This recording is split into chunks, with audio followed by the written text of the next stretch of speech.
Baik, selamat malam, Pak. Perkenalkan, pada kesempatan ini saya akan mempresentasikan analisis desain visualisasi menggunakan framework for levels of design and validation. Analisis ini berdasarkan pada buku Visualization, Analysis and Design yang ditulis oleh Tamara Mansner sesuai dengan tugas yang diberikan. Dalam presentasi saya ini, saya akan menjelaskan bagaimana framework tersebut digunakan untuk menganalisis sebuah studi kasus visualisasi, yaitu flow maps visualization, serta bagaimana setiap level desain membantu menghasilkan visualisasi yang efektif.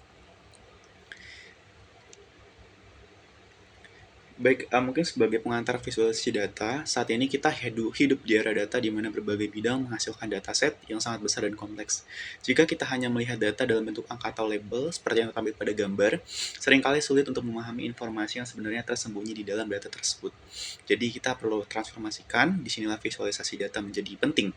Visualisasi data mengubah data menjadi bentuk visual, seperti grafik, seperti gambar yang tertampil, seperti diagram, peta, atau jaringan, sehingga manusia dapat lebih mudah mengenali pola, tren, maupun anomali dalam data. Namun, merancang visualisasi yang efektif bukan hal yang sederhana. Visualisasi yang buruk justru dapat membuat informasi sulit dipahami atau bahkan menjadi menyesatkan. Oleh karena itu, para peneliti mengembangkan framework desain visualisasi. Salah satunya adalah Four Level of Design and Validation yang diperkenalkan oleh Tamara Mansner. Baik, ke slide yang selanjutnya. Di sini adalah kerangka kerja Tamara Mansner.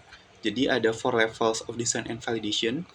Framework ini membagi proses desain visualisasi menjadi 4 utama, seperti pada segitiga yang cenderung mengerucut yang tertampil pada gambar.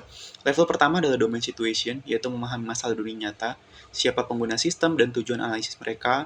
Kemudian level kedua adalah data dan and task abstraction, yaitu menerjemahkan masalah dunia nyata menjadi struktur data dan tugas analisis. Yang ketiga adalah visual encoding dan integration idiom, yang menentukan bagaimana data direpresentasikan secara visual serta bagaimana pengguna berinteraksi dengan visualisasi. Yang level terakhir adalah algoritma, yaitu implementasi teknik visualisasi. Level terakhir adalah algoritma, yaitu implementasi teknik komputasi yang digunakan untuk menghasilkan visualisasi tersebut. Keempat level ini juga harus divalidasi agar visualisasi benar-benar membantu pengguna dalam menganalisis data. Kemudian ke slide yang berikutnya, di sini adalah studi kasus visualisasi flow maps dari chapter 4 yang ada dalam buku Tamara Mansner. Saya tertarik untuk mengangkat ini untuk dianalisis selanjutnya menggunakan analisis Tamara Mansner, yaitu for level of design and validation. Studi kasusnya adalah flow map sekali lagi. Baik, sebagai contoh penerapan framework ini digunakan flow map visualization.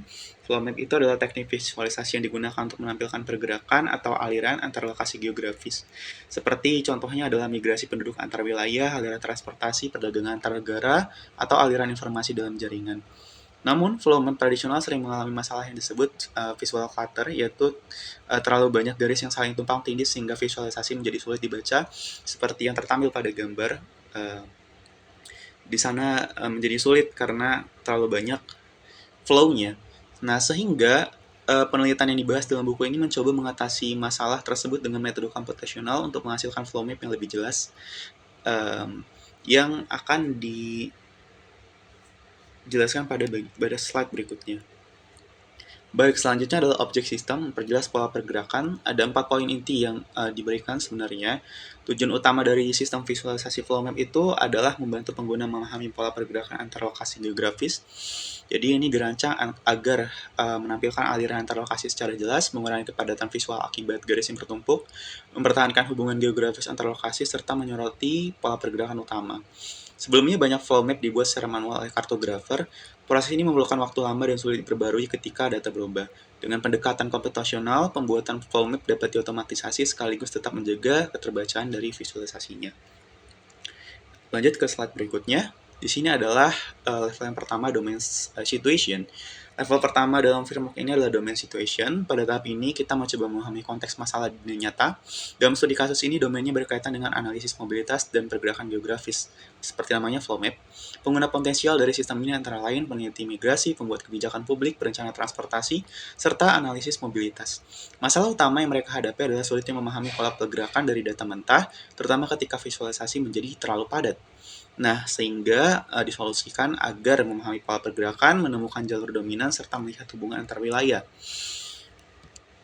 Lanjut ke slide berikutnya, di sini adalah level kedua, data abstraction. Di situ juga ada gambar yang coba saya visualisasikan untuk mencoba lebih menjelaskan bagaimana data abstraction digunakan pada tahap ini pada flow map. Baik, di sini adalah data abstraction, fenomena dunia nyata diterjemahkan menjadi struktur data yang dapat diproses oleh sistem. Dalam flow map, data pergerakan direpresentasikan sebagai graf atau jaringan. Graf tersebut terdiri dari node yang merepresentasikan lokasi geografis seperti kota atau wilayah, edge yang menunjukkan aliran terlokasi, dan wedge-nya itu menunjukkan besarnya volume aliran. Dengan representasi ini, data pergerakan dapat dianalisis menggunakan pendekatan graf. Contoh data yang dapat digunakan antara lain jumlah migrasi antar kota, volume perdagangan antar negara, dan arus transportasi. Transformasi ini memungkinkan pengguna model analisis berbasis graf, seperti yang sudah dijelaskan sebelumnya. Kemudian selanjutnya, slide berikutnya adalah masih level kedua, task abstraction. Selain data abstraction, level ini juga mencakup task abstraction, yaitu jenis tugas analisis yang ingin dilakukan pengguna. Dalam flow map, beberapa tugas analisis utama meliputi mengidentifikasi aliran utama, membandingkan volume aliran antar lokasi, menemukan pola pergerakan, serta memahami struktur jaringan aliran secara keseluruhan. Tugas-tugas ini termasuk dalam kategori eksplorasi pola data, membandingkan nilai dan identifikasi hubungan antar lokasi, dan sampai visualisasi harus dirancang agar dapat mendukung tugas-tugas analisis tersebut secara efektif. Baik, yang selanjutnya adalah visual encoding. Level ketiga adalah visual encoding dan interaction. Visual encoding menjelaskan bagaimana data direpresentasikan dalam bentuk visual. Di sana coba saya visualisasikan juga. Dalam flow map, lokasi geografis ditampilkan sebagai titik atau node pada peta. Aliran antar lokasi ditampilkan sebagai garis atau kurva. Kemudian dan ketebalan garis menunjukkan besarnya volume aliran. Sehingga untuk pengurangan visual clutter, beberapa aliran yang searah dapat digabungkan dan diatur kurvanya. Sehingga pendekatan ini membantu pengguna melihat pola pergerakan skala besar dengan lebih jelas. Jadi, visualisasinya lebih memberikan visual yang informatif. Baik, selanjutnya level ketiga adalah interaction. Di sana ada interaction. Selain visual encoding, interaksi juga merupakan bagian penting dalam sistem visualisasi. Interaksi memungkinkan pengguna mengeksplorasi data secara lebih mendalam. Beberapa contoh interaksi yang dapat digunakan dalam flow map antara lain melakukan zoom pada wilayah tertentu, menyorot aliran tertentu, memfilter aliran berdasar volume, serta memilih node atau rute tertentu. Jadi dengan adanya interaksi, pengguna dapat fokus pada data yang relevan dan mengurangi kompleksitas visual saat melakukan analisis.